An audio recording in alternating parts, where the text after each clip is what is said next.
Anytime from October to the end of March, that's when silverfish really rule these lakes.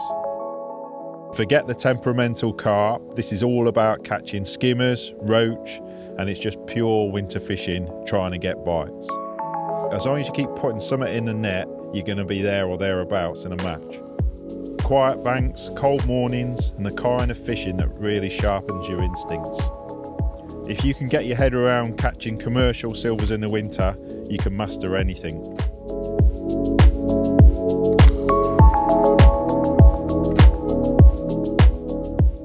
Well, we're into October now, and anything from October to late March for me is commercial silverfish time. You can catch silvers all through the year obviously, but they really come into their own at this time of year. When it gets colder, the carp tend to shoal up and move out the way into the middle of the lakes, and you just get more bites. And commercial silverfish matches are really popular now, but even if you're not fishing a commercial silverfish match, it's still nice to know how to target these silverfish, particularly skimmers. Skimmers and bream are my main focus, but there's roach, perch, there's a chub, barbel, there's tench, all sorts of things in these lakes, and they're all a really good target in the winter months and the colder months particularly. So for me, silverfish means anything but carp, ABC, anything but carp. But carp will get caught, and if it's a silverfish match, sometimes carp count as a pound in some of the matches I fish. Sometimes F1s are allowed, crucians are allowed. Sometimes it's strictly silverfish only, roach, perch, skimmers, things like that. We're at Meadowlands Fishery today. It is a prime silverfish commercial. They get a lot of silverfish finals here. There's one every year for the last few years. On this lake, on the Warren Lake where I am today, and on the deeper lands down. It's full of fish.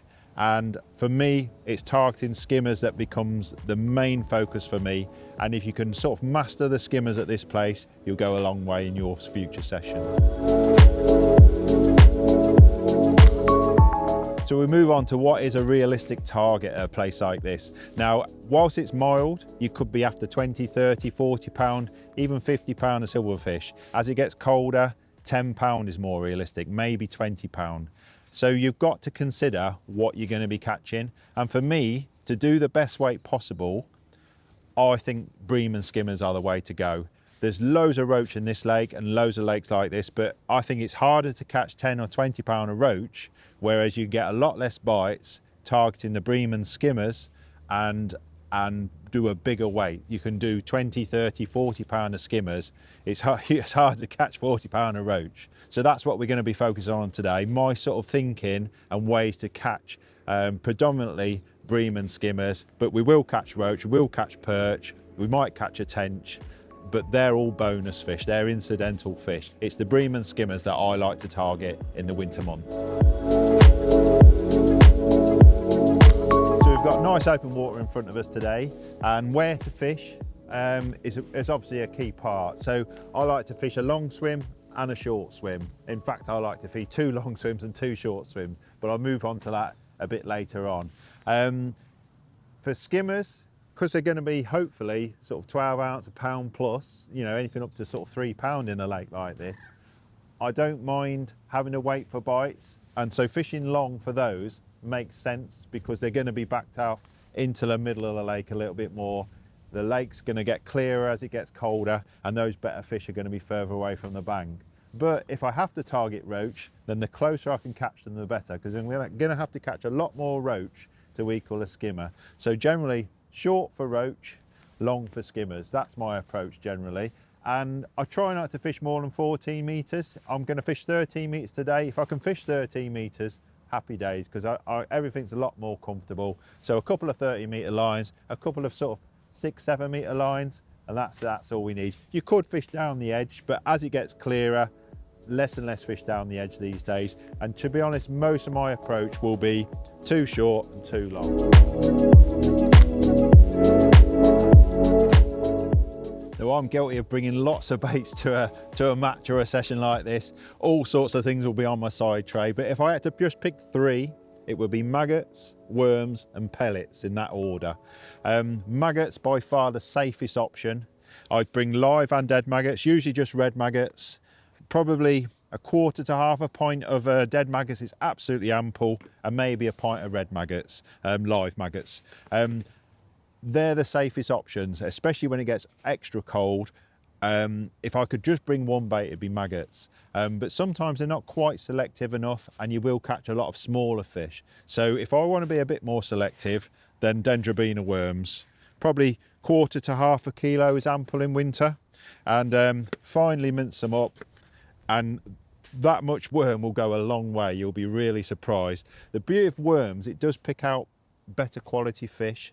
And it does seem to focus them down on the deck where they're easier to catch. They're not coming off the bottom, they definitely forage around for worms really well. The only downside with worms in winter, it's surprising how many carp come into a swim when you've put some worms in.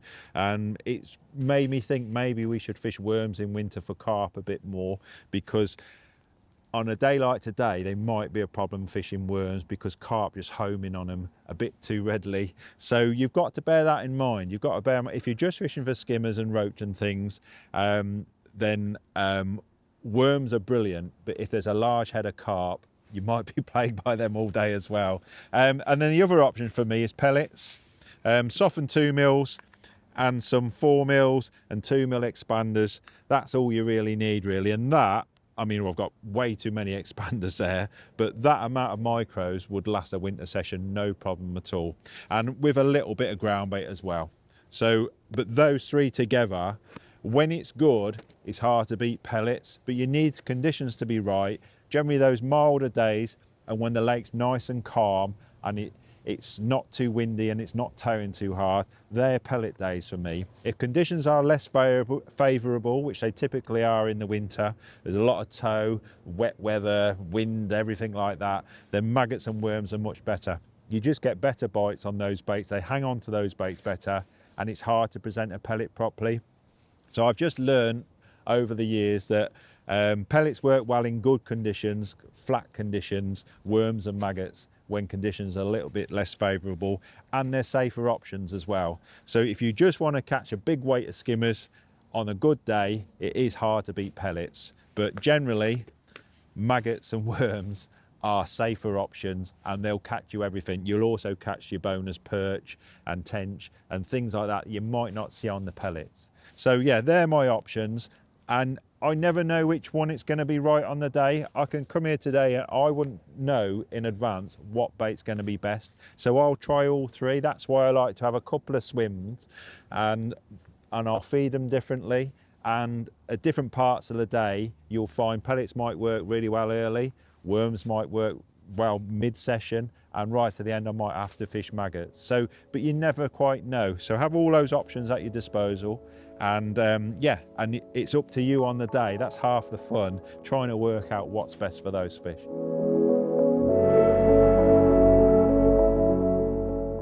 So there's my three must-have baits: maggots, worms and pellets. But there are other options, and you're going to ask, why don't you use this bait or this bait or this bait? So I'll go through those as well and explain when I may or may not use them. The obvious one is casters. Casters are an option at the moment. I don't think they're essential, especially when there's a bit of colour in the water. But if roach are about, and there's some nice quality roach, are particularly good. And it can be a bit venue specific. So I know this venue does respond well to casters on the short line. Those Bream seem to like them. But I fish a lot of other venues where, to be honest, I think maggots are a much safer option. So they're a luxury, but they're not necessary a lot of the time. And as it gets colder, pinkies will come into the equation once you've had those really hard frosts on the really hard days. I've got about 1/4 pint of dead pinkies there. I'm more likely to take dead pinkies than live pinkies, but probably 1/2 pint of live pinkies, 1/4 pint of dead pinkies is ample when it gets really, really cold. The other option is some 4 mil pellets. You'd need the fishery feed pellets here, but if you're going on a venue where you're allowed to use anything, then the Sonobait's 4 mil Fin Perfects are ideal because you can soften them up. Some pellets don't soften up very easily, but these do. These will soak all the way through. And if it's a particularly good day, or if it's a very deep venue, feeding some 4 mil softened up can work. It also means you can perhaps loose feed a few and just drag a few more fish in, but it can bring in carp again like that. So I haven't got 4 mils on my side tray today, but I've just brought them to show you can feed 4 mils as well. And then the 2 other options are corn and meat. Now, don't ignore these baits if you're after a big weight. Some venues I fish, they're in excess of 40, 50 pound of skimmers, and that's when corn and meat come into their own, and on those really deep lakes as well. It's particularly sort of October up to sort of mid-November, meat can still work for bream and skimmers, and once you get to sort of the end of March, the lakes are just starting to warm up. They start to work again with meat, but generally I don't tend to fish it when it goes really cold. But there are 2 options you could bring, and it's worth having a tin in your bait bag just in case. But to be honest, these are what I use. These are what I feel the most confidence with, and the simpler you can make it, the better. And there's still a lot of options there to be going through for a 5 or 6 hour session.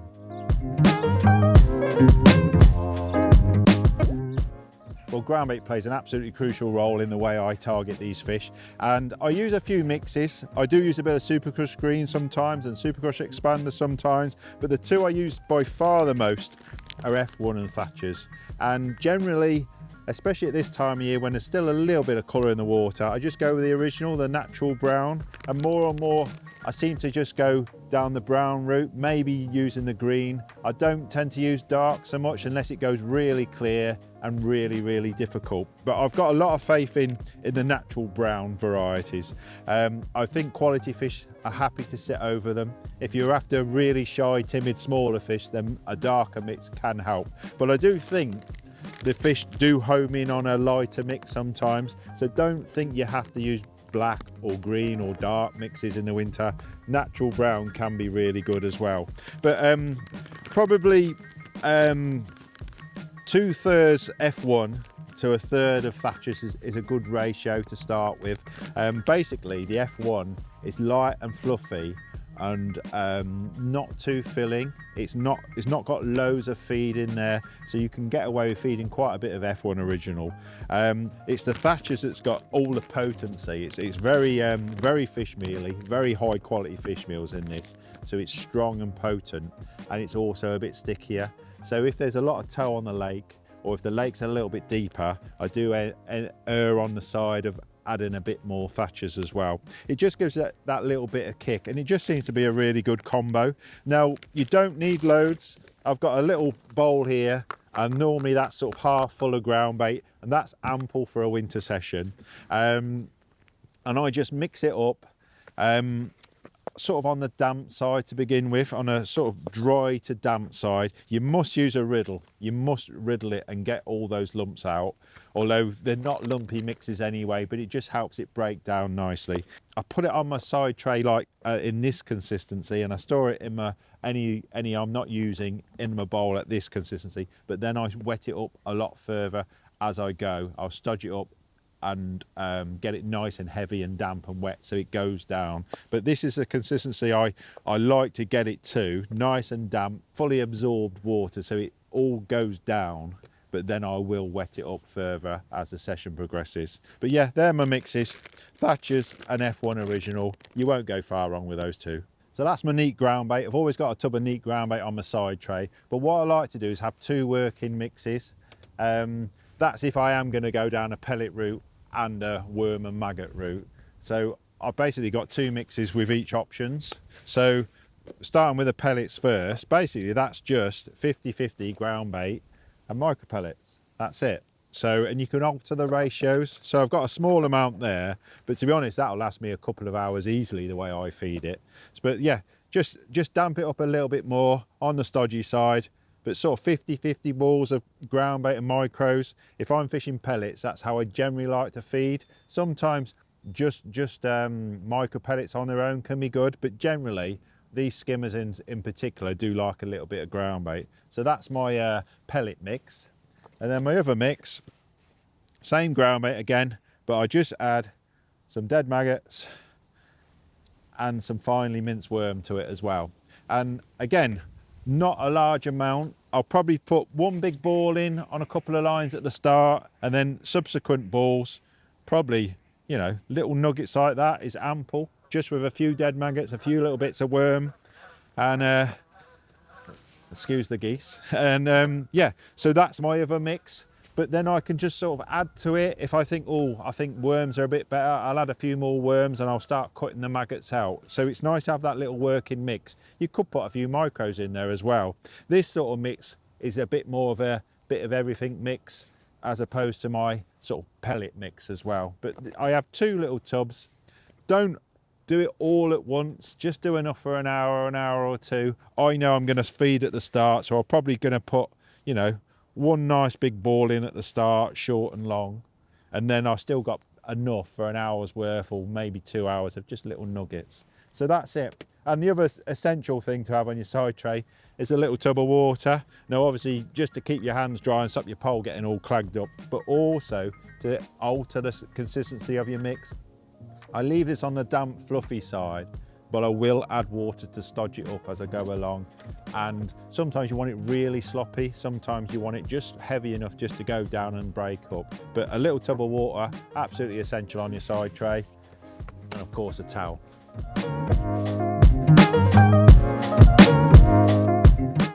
Well, I'm quite well known for setting up lots of rigs and having loads of rigs on my roost, but actually for silverfish commercials you don't need lots of rigs. In fact, I fished Saturday and Sunday and I only set up 2 rigs both days, which is unheard of for me really for most of the year. But when it comes to silvers, you don't have to complicate things. So I tend to have a positive rig and a negative rig, and that should suffice for everything you do. So like most places, the levels are down at the moment here at Meadowlands. So I've got 3.5 foot on the long line and 3 foot on my short line. It's very shallow. It's a very shallow lake anyway, but it is about 1 foot down. But my positive rig today is 0.4 gram, and I just shot that with a bulk of shot and 1 number 9 dropper above a 4-inch hook length. And then my lighter rig, my negative rig, is a 0.3 gram float, and that just takes 6 number 10s, which I string out a little bit, and that has a 6-inch hook length. And yeah, and that's a bit more for fishing through the water. If I can just fish with a positive rig all day, happy days, especially with pellets and worms and dead maggots. But if I have to catch some roach and bits and bobs like that as well and fish through the water a little bit more, that's when the negative rig comes into play. And if it's towing a lot, a longer hook length as well can work a bit better than a shorter hook length. But yeah, a positive rig just boshes it down, stabilises everything. All my feeding is trying to keep the fish down on the bottom. That's where skimmers are happier. I don't want them off the bottom racing around. I don't want to attract roach racing all around. I want to attract skimmers. So my rigs and feeding are all designed to keep them down. So a bulk and 1 dropper is all you need. I tend to stick with a 16 hook when I'm catching really well, 09 or 010 hook length, and an 18 when it's harder or as it gets a lot colder. And today, because it's very shallow, 6 to 8 slick through a full long match top 2, 2.5 meters long, plenty of elastic. The more elastic you have in your top kit, the better, because you don't want to bump off those soft mouth skimmers. But yeah, that's all I've got today. I've got a negative and a positive rig for long, and I've also set up a positive rig for short, and I'm going to use my negative rig just by moving the float up and down on my short and my long line. So 3 rigs is all I've got set up today. 2 positive rigs for long and short, and a negative rig that I can back between the 2 with both. But that's it, that's ample. And as you can see, I've blacked out the bristles as well of these floats. I've got white water today. In fact, I've got an option of dark water and light water. And given those sort of conditions, I would always aim for the white water, because as soon as you get a ripple on the water, it's harder to see an orange or a yellow float, I find. So aim for the white water. Even with a ripple on it, you can generally see a black bristle. So that's a good tip, especially as well, you get winter sun, but it's not really low and glaring as well. So aim for the white water if you can, if you've got a choice of dark or light water to fish. But yeah, that's it. So a couple of rigs or a couple of sort of types of rig are all you need to catch these fish. Hopefully I can show them working their magic in a bit.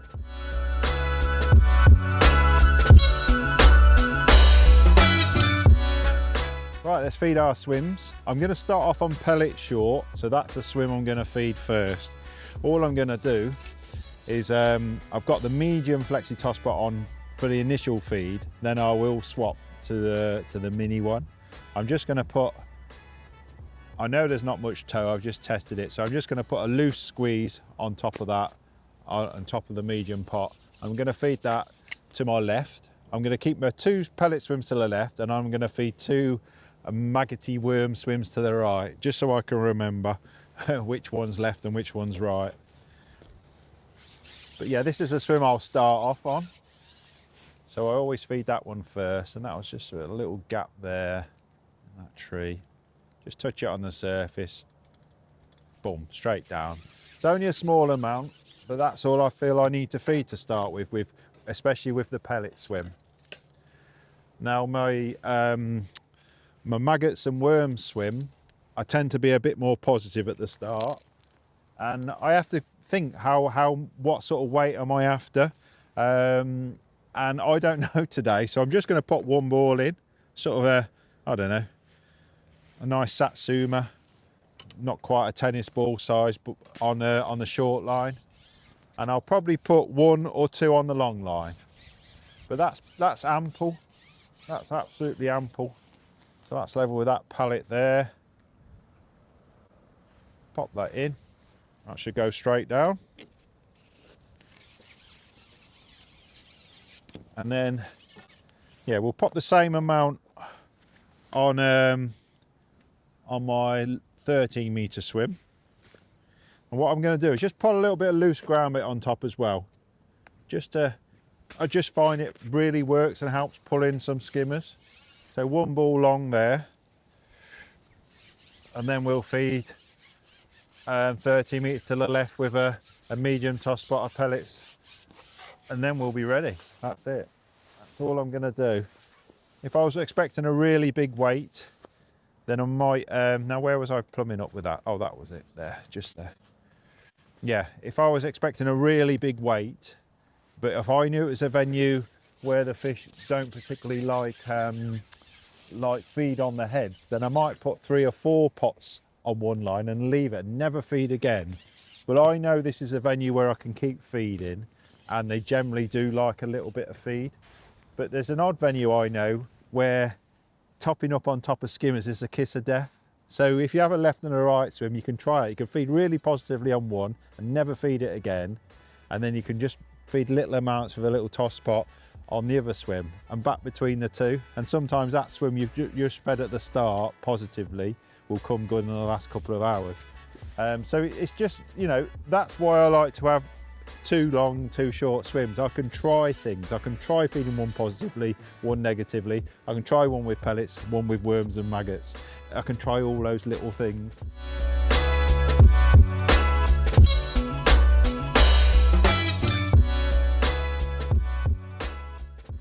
There we are. So that's our 4 swims fed. You don't have to feed them all at the start either.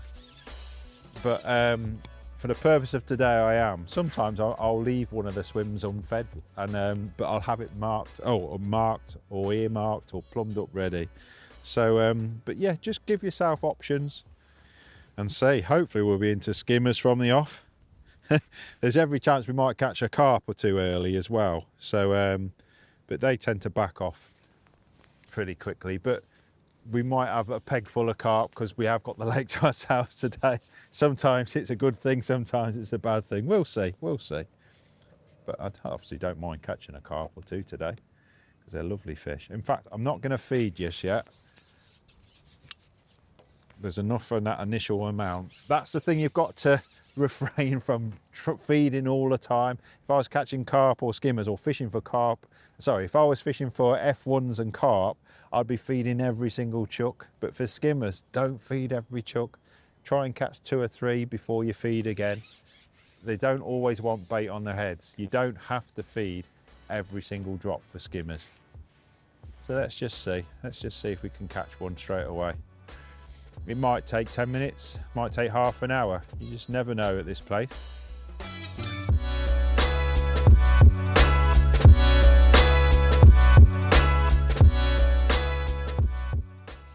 And it's a skimmer. That's what we came here for. That's a great sign to catch one straight away early. And it's a decent stamp. That's the sort of bread and butter stamp we're after. It's a pound. Brilliant. Whee, lovely looking fish. Hopefully there's a few more there. Nice, gentle, delicate bite. But that positive rig really helps to magnify that. So great, that's a great start. Nice looking fish as well. So yeah, 4mm expander. I've got some smaller expanders there as well, but generally I try and fish with a 4mm. I only put the smaller ones on if they're being extra fussy. I like to give the elastic a little bit of a swish. And I've got the micro pot on now, the tiny pot. And that's just a little dollop of bait in there. That's more than enough to catch 1 or 2 skimmers off. If you put a large pot on, you'd have overfed it after 3 fish, I think.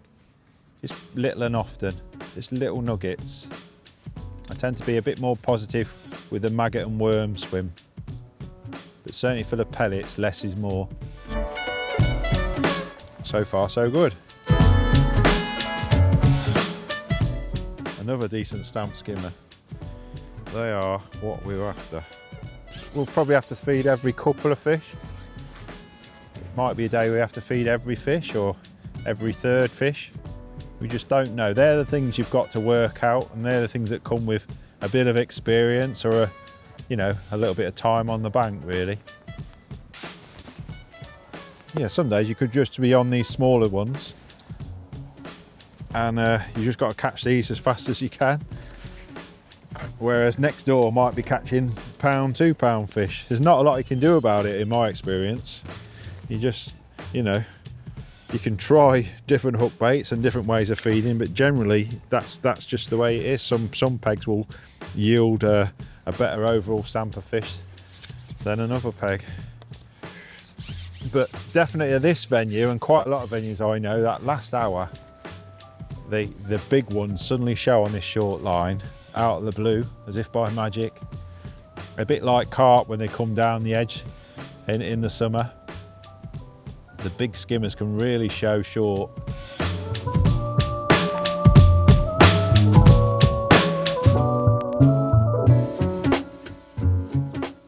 But the other thing I must point out is always get that slime off your hook length. You must ping it off. If there's any blob of slime on your hook or on your spade, even if there's a load of fish in front of you, you just don't get so many bites. You must get that slime off your hook length. And skimmers are obviously notoriously slimy. What have we got there? Is that a gudgeon? We've got a gudgeon. There we are, one of my favourite little fish. Every little gudgeon. Absolutely love gudgeon. They can be a bit of a pest at times, but I never begrudge catching them. But we've gone bang, bang, bang. Then they just might need a rest. Sometimes you've got to let them regroup. So I will swap to the other swim anyway, I think now. We've had a real good early run of fish. That gudgeon's probably telling us we need to move swim. Something's pushed the skimmers away already. Doesn't take a lot to put these fish on edge sometimes. So we had to wait for it, but it's a bigger fish. There's quite a lot of these in here, but they don't always show. They don't always feed. They're often a last hour species. They're the ones that suddenly rocket your catch rate up. So we've had a real mixture of skimmers there already. I'm going to use the same rig and just swap to the right. It's exactly the same depth on the short line. I've got an inch of difference on the longer line, but single dead red. That's always my opening gambit over that swim. And we'll see what we can catch there.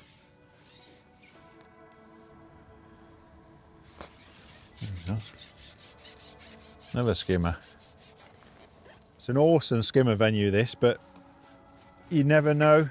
I've seen this place completely switch off some days. You wouldn't think there's a skimmer in here some days, and then you come back and you catch 30, 40 pound of them. It's looking like it's going to be the latter today. Look at that, single dead red. Nice looking fish. I love it.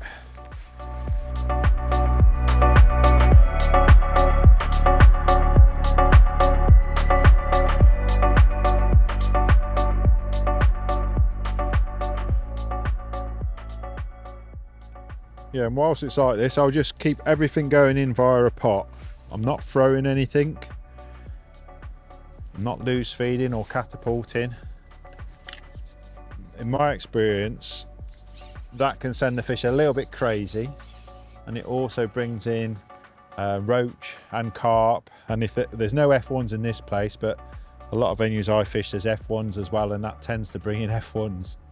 So if you keep everything sort of nice, just nice with a little pot, it tends to be better for skimmers, at least early in the session.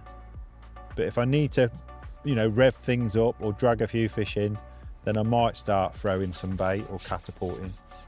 But there's no need to. Look, we're getting a bite every trot. We're keeping the fish on the bottom, and it's absolutely brilliant sport.